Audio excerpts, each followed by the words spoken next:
Hello guys, welcome back to my YouTube channel. I am Aarnath Singh, MBBS student from AIIMS New Delhi. इस video के through short में मैं आपसे एक बहुत इंपॉर्टेंट चीज़ शेयर करना चाहता हूँ। देखो, काफ़ी समय से स्टूडेंट परेशान थे इस बात से कि एनटीए जो सेक्शन बी जो न्यू पैटर्न में लॉन्च किया है उसमें किन किन बबल्स को कंसिडर करेगा, राइट। बेस्ट 10 रिस्पॉन्सेज को कंसिडर करेगा आउट ऑफ 15। तो स्टूडेंट सभी के सभी 15 भर के आ जाए, उसमें से टॉप 10 रिस्पॉन्सेज एनटीए पिकअप कर ले, या फिर फर्स्ट 10 रिस्पॉन्स को कंसिडर करेगा, राइट। ये क्लियरली मेंशन नहीं किया गया था, राइट, एनटीए के वेबसाइट पे। पर अभी हुआ क्या है यार स्टूडेंट्स, देखो एनटीए का रिप्लाई आया सेम क्वेरी पे हमारे एक स्टूडेंट को। वो रिप्लाई मैं आपको राइट हैंड साइड पे शेयर कर रहा हूँ, आप रीड कर सकते हो। जहाँ पे लाइन मार्क है ना, वो एरिया आप रीड करके देखो, आपको समझ में आ जाएगा एनटीए क्या कहना चाह रहा है। प्लस टाइम्स ऑफ इंडिया जो कि काफ़ी क्रेडिबल सोर्स है, वहाँ पे भी सेम रिपोर्ट आई है, यही चीज़ बयान करते हुए आई है। मैं लिंक जो है डिस्क्रिप्शन में मेंशन कर दूँगा, वहाँ पे जाके आप रिपोर्ट पढ़ सकते हो। एनटीए देखो राइट हैंड साइड पे कह क्या रहा है कि marking will be done based on the first 10 questions attempted bye candidates. It is important that candidates do not attempt more than 10 questions. Only first 10 attempted questions will be considered for evaluation and marking.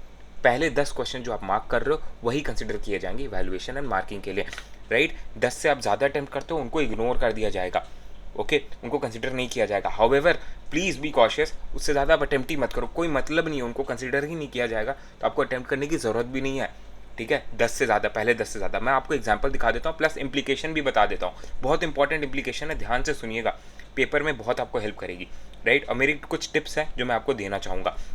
देखो यार, यही pattern जो है approach OMR को read करने का, ठीक है, हम अपने टेस्ट सीरीज़ में भी यूज़ कर रहे हैं, राइट। जो मेरी हाइट टेस्ट सीरीज़ पर क्वेश्चन बैंक है उसमें भी यही चीज़ हम लोग अभी यूज़ कर रहे हैं और यही चीज़ अभी वैलिड भी लग रही है, ओके। अब मैं आपको एग्जाम्पल देख के बता देता हूँ कि कैसे आपका सीन होने वाला है, okay. So first second third आपने अटेम्प्ट किया, फोर्थ आपने छोड़ दिया, ओके। अब आ जाओ fifth six seventh eighth ninth आपने अटेम्प्ट कर लिया, राइट। एंड फिर आपने 10th छोड़ दिया, 11th और 12th आपने अटेम्प्ट किया।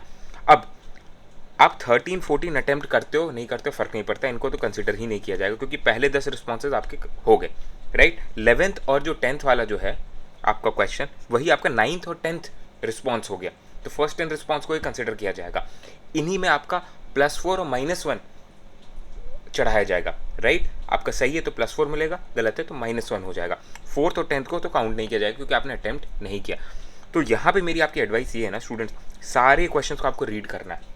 सेक्शन बी जो आपका फिजिक्स केमिस्ट्री बॉटनी और जूलॉजी का है, सभी क्वेश्चंस को आपको रीड करना है। इसके लिए आपको टाइम मैनेजमेंट काफ़ी पक्का करना होगा और सभी से रिक्वेस्ट है, प्लीज़ प्लीज़ भागो मत, टेस्ट सीरीज से नहीं भागना है आपको। 8 अगस्त को आपका नेक्स्ट टेस्ट है, उसमें आपको सारे क्वेश्चंस रीड करना है एंड ऐसे ही अपना टाइम मैनेजमेंट अप्रोच बना के चलना है। मैं क्यों बोल रहा हूँ सभी क्वेश्चन को रीड करने का, क्योंकि हो सकता है आपसे 4th और 10th क्वेश्चन ना हो पेपर में, पर आपका टाइम मैनेजमेंट क्योंकि सही है तो आपने 11th और 12th क्वेश्चन पढ़ा, आपको लगा आप सही कर सकते हो, आपने कर दिया उन्हें और आप एक्स्ट्रा मार्क्स ले गए उन स्टूडेंट्स के कंपैरिजन में जो टाइम मैनेजमेंट नहीं कर पाए पेपर में और वो ये क्वेश्चंस रीड नहीं कर पाए। जो एक्स्ट्रा क्वेश्चंस आपको मिल रहे हैं वो रीड नहीं कर पाए एंड देयरफॉर वो आपसे रेस में पीछे हो गए। तो प्लीज़ मेक श्योर आप सभी क्वेश्चन को रीड कर पा रहे हो, इतना अच्छा आपका टाइम मैनेजमेंट है। और मार्क बहुत केयरफुली करना। मैं ये क्यों कह रहा हूँ यार, सुनो, ध्यान से सुनो, राइट। सपोज आपका जो है आपने क्वेश्चन रीड किया, आप फर्स्ट सेकंड थर्ड तो सही आपको लग रहा है आप सही करके आओगे, 5th 6th 7th 8th 9th भी आपको लग रहा है सही करके आओगे। अब क्वेश्चन मार्क इसलिए करना आपके लिए इंपॉर्टेंट है केयरफुली, क्योंकि अगर आपने ये 11th और 12th वाला जो है आपको लग रहा है कि आप सही करके आने वाले हो और ग्रीड में आपने मान लो 4th में कुछ भर दिया, कुछ भी भर दिया, 4th मान लो मैंने सी ऑप्शन ले लिया और 10th क्वेश्चन जो मेरे को छोड़ देना चाहिए था, आइडियली नहीं आता था, उसमें मैंने क्या किया, ए ले लिया। तो 4th और 10th जो मेरे को छोड़ देना था उसमें मैंने क्या किया, सी और ए भर दिया। अब एनटीए क्या करेगा भाई, वो इसको भी कंसिडर करेगा, इसको भी कंसिडर करेगा।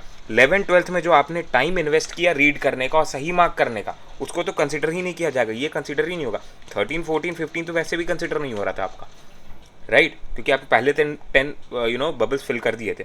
11th और 12th जो था, जो आप अज्यूम कर रहे थे कि आपका सही होगा, राइट, पर आपने क्या किया, ग्रीड में सोचा कि चलो यार, आपने पेपर पैटर्न समझा नहीं कि फर्स्ट 10 को वो करना है, फर्स्ट 10 को ही कंसिडर किया जाएगा, आपने सोचा बेस्ट 10 कंसिडर कर लेगा, आपने 4 भी मार्क कर दिया, 10 भी मार्क कर दिया, एनटीए यहीं तक कंसिडर करेगा, ठीक है, यही बबल्स को कंसिडर करेगा। ये आपका हो सकता है गलत हो गया, आपके नेगेटिव मार्किंग चढ़ जाएंगे, और 11th और 12th जो आप सोच रहे थे पेपर देते वक्त कि आप सही करके आओगे, वो काउंट ही नहीं हुए क्वेश्चंस।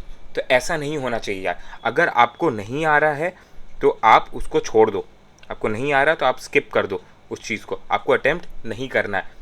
ओके, 4th वाला अगर आपको नहीं आ रहा था आप छोड़ दो, 10th वाला नहीं आ रहा था आप छोड़ दो, क्योंकि आपको 11th और 12th आ रहा है और आप चाहते हो कि एनटी इन दोनों को कंसिडर करें। उसके बियॉन्ड आप जो भी अटैम्प्ट करो फ़र्क नहीं पड़ता, ठीक है। तो आप अब समझ गए होगे कैसे आपको सेक्शन बी अटैम्प्ट करना।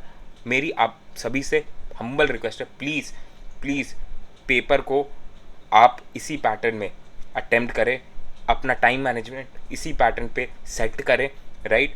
नहीं तो एंड में बहुत हौच पौच हो जाएगा। पहले 2 टेस्ट हो सकता है आप जब अटेम्प्ट करोगे ना तो आप अनकंफर्टेबल होगे, ठीक, पर यार आपको ये चीज़ फेस करनी पड़ेगी।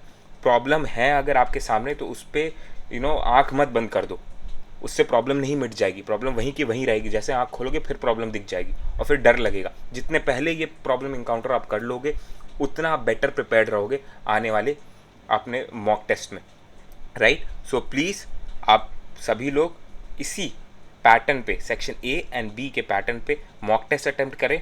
एंड दूसरा, अगर आप अचीवर बैच के स्टूडेंट हो, आपको टारगेट सेटिंग का फीचर मिल रहा है, उसमें भी सेक्शन ए और सेक्शन बी के बेसिस पे आप पार्ट टेस्ट क्रिएट कर सकते हो, अपने कस्टमाइजेबल पार्ट टेस्ट क्रिएट कर सकते हो, जिसमें सेक्शन ए और सेक्शन बी होगा न्यू पैटर्न के हिसाब से।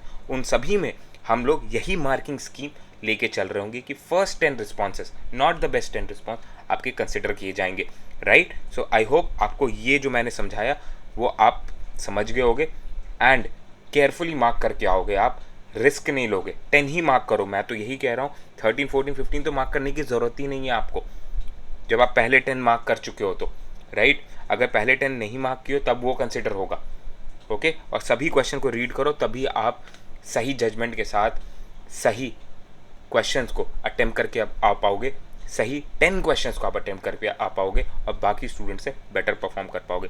तो this was the video for today guys, बहुत इंपॉर्टेंट था आप सभी को ये चीज़ बताना। आई होप आपको क्लैरिटी मिल गई होगी आप कैसे पेपर अटेम्प्ट करने वाले हो, इस चीज़ को आप फॉलो करोगे। All the best guys, keep hustling. Channel को सब्सक्राइब नहीं किया तो do subscribe to the channel. All the best.